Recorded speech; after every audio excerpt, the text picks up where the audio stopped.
You ask Tiger to solve. This deals with linear equations with one unknown. The final result is x equals 7.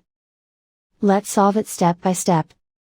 Group all x terms on the left side of the equation. Add 3x to both sides. Group like terms. Simplify the arithmetic. Group like terms. Simplify the arithmetic. Group all constants on the right side of the equation. Subtract 5 from both sides. Simplify the arithmetic.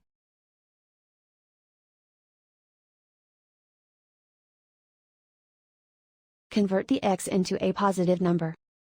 Multiply both sides by -1.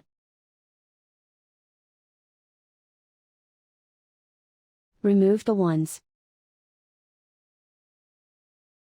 Simplify the arithmetic. And so the final result is x equals 7.